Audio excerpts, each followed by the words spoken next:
Chapter 26. Payment for a traitor. Anselm and the two women rose to their feet when the figure appeared in the doorway. He was so tall that the top of his head was hidden behind the doorframe. His appearance was striking. His face was pale and sunken, although he certainly did not look to be more than 40 years of age. His long white hair was slicked back on his head and hung down in front of his shoulders, which drew attention to his unkempt and travel-worn clothing. His cloak was grey and thick, but it was covered in holes and patches, most especially at the bottom where it became a ragged line of shredded ends. His eyes were large and menacing, unblinking but drooped as if he had not slept for months. "Who are you?" Anselm shouted. "You did this." The man in the door looked down to where he had gestured at Cliff, who lay dead against the wall. "The boy?" he asked. Anselm recognized the raspy voice from the previous night. "The boy attacked me. I was in no wrong to defend myself." "No wrong in killing an innocent?" Elastra shouted at him. "I hope you've got a better explanation, or things are going to get really hot in here." Her face was twisted with an anger Anselm rarely saw, and she was thumbing the scar in her left palm. "You were here last night," Leothran said almost matter-of-factly. She raised her blades to an offensive position in front of her, one pointing to the side ready to parry, and the other at the man's throat for a strike. "What did you want with us, truly?" she asked, her one eye gleaming with anger as well. "We know you have been watching us, especially since we destroyed your pack of Fendara." The man did not move and his expression had not changed. He looked at each of them with those sagging eyes. "As I previously stated, I have reason to believe you know where Rembrandt is. It is he whom I seek." "Well, you can go back to whatever hole you crawled out of because we know nobody of the sort," Anselm said. He was running through the hexes in his mind, from the bottom of the order of deities upward, attempting to think of a hex suitable for their situation being indoors and in a structure made of wood. The cur indicated otherwise, the man responded, looking at the gaping bloody hole in Cliff's stomach. He admitted that he knew Rembrandt, and was openly protecting him and all of you, along with the others that were here. "You dare dishonor the dead?" Elastra snapped. "This boy's blood demands justice." She started to bring her hands up in a hex, but they stopped halfway to her chest. Her eyes grew wide, and Anselm watched in confusion as she tried to move. It was as if she were bound by 100 chains at all points of her body. She could not budge in the slightest. The moment Leothran knew something was wrong, she flew forward, her steel shooting toward the man's throat. At the last second he moved ever so slightly to the side, dodging her thrust. With a shift of her feet, she followed through with the other sword with a swift cut to the stomach. Despite her blinding speed, the man stepped back and avoided the cut just as easily as though he were a ghost. Before she could retaliate again, she flew backward as if she had been hit square in the chest with a battering ram. She soared and hit hard against the wall. Both of her swords clanged to the ground and she collapsed beside them. Anselm looked at the stranger in amazement. How is this possible? He hasn't even lifted a finger, and yet he can hold back a sage like Elle and still attack. He looked at the stranger's hands hanging carelessly down by his sides, and caught view of the scars of a warden in his palms. How can he call upon the deities without using his hands? That's not possible, he's just toying with us. Anselm knew that the only hope he would have against the man was a second-degree hex, or something stronger. Elastra always said he was unable to take risks, but this was one worth taking. He committed to one of the highest he knew, and was ready to bring his fingers into formation, when the man at the door suddenly released his hold on Elastra. She fell to the floor completely used up and panting. "There is nothing more I can gather here. And all of you are of no concern to me," he said in the same calm and raspy voice. "You are fortunate. My task is done." He turned around and walked out of the room. Anselm's first instinct was to go after him, but he knew it would be pointless. Besides, there were now 3 bodies on the floor around him that needed attending to.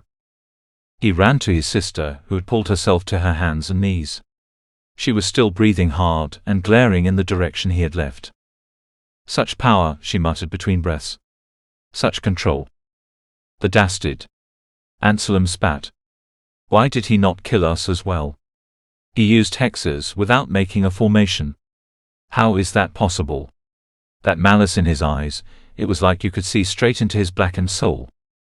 Or what was left of it, Elastra said. Did you see his face? Hear the way he talked? The cost of power that great surely has taken a toll on him. She looked at the floor and closed her eyes. After a long moment of silence she uttered, that man had no malice in him. Only sadness.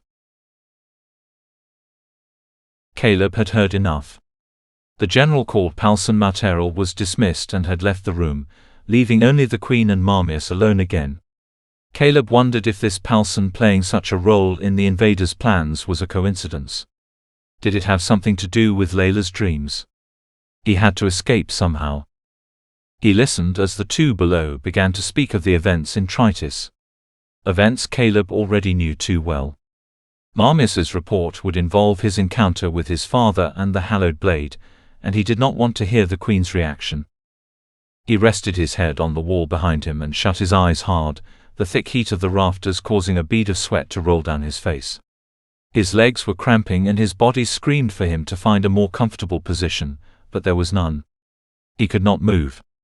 He could not breathe or he would be caught. Even now he had only but to look down to see Queen Tamara's cold, hollow face in plain sight. Clearly Caleb's cover had been sufficient, but still her soulless eyes seemed to pull his sanity from his mind, slowly whittling away at his will to stay silent. He had to be gone from this place. But how? Another bead of sweat trickled down his forehead. He was losing feeling in his legs. He realized then the foolishness of the venture he had taken. His luck would not last forever. Thoughts of how long he could stay stuffed in the corner without a sound began to haunt him as he entertained the possibilities. Would he need to remain this way for hours? Would the Queen stay in this very room through the night? He would not survive. He would die by her hands. As he began an attempt to stave off the panic that was beginning to build and come up with a plan, his eyes shot open again as the door below opened suddenly. A large group of about 30 armored generals marched in, and Caleb watched them form an organized cluster just below him opposite the Queen. They all faced her in silence, not one of them wavering in the slightest, and waited as Marmius closed the doors once again. Caleb's mind raced. This many high-ranking men in one room can only mean a long and arduous council, he thought to himself. This will spell my end. Soon after, he realized something quite different was happening when one of the newcomers from that morning, a warden it seemed, was called to stand before the rest. Caleb was staring at his back as he faced the Queen, but could tell he was shaking in his boots. I believe this warden is the one you seek, Marmius said to the Queen. Queen Tamara dropped the leg that had been resting upon the other and stood, her large eyes digging into the warden. Marmius stepped aside as she left the chair and glided forward, stopping in front of him. All was silent until her voice rang out, soft yet booming. This man, she said carefully, was so good as to come with us across the sea and lend to us his skill of the hex. Her tone suggested she would not be honoring the unfortunate warden much longer. Is this not so? She asked, standing not a pace from him. The warden bowed as low as he could with her there in front of him. Your Highness is correct, he said. As you say, I will do all I can for Talgarth. His head stayed low as though her gaze were pushing it downward. Gallant words. And yet you slay another of your company even while upon the very vessel that carried you to do so, she said. Is this also not so? Caleb saw the smallest wave of uneasiness pass through the red cloaks below him, as they all shifted under the heavy tension. The warden spoke again. Your Highness? I was but in your service, he stammered. It is true that I slew one of our company, but not one of Talgarth. It was merely one of the beasts.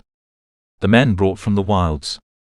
Their kind are not worthy of your army and disgrace us with their presence. I wish only the finest to be among those who serve you, my Queen. The Queen suddenly shouted and seized the warden's neck, and Caleb grasped the rafter beneath him to keep from plummeting to his death. Whom is in our company is none of your concern, you witless pawn. Her shrill cry was so fierce, she may as well have shot an arrow into Caleb's chest.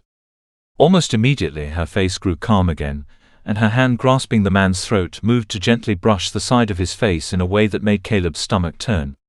When she spoke again, her voice was calm once more. I also wish for only the finest to be my servants. She moved next to the large chair at the head of the table and pointed. Come sit, she beckoned. The warden could hardly disobey. He cautiously walked the small distance and carefully let himself down onto her seat, trembling and shooting glances up at her. The man looked utterly pathetic as he slumped there cowering. All watched on in silence. Caleb dared to shift a little, in an attempt to get feeling back to his feet. I am a just ruler and shall always see to it that the men in the service of Talgarth get that which they have earned, the queen said. Caleb's heart began beating faster. She gently took one of the warden's wrists and held it up so all could see the scar in his palm. He shook and was searching for something to say. Hexes give this man his power, she said. Without them he is nothing. Without them he can no longer impede our cause. I command you all to look on, that you may know how traitors are dealt with.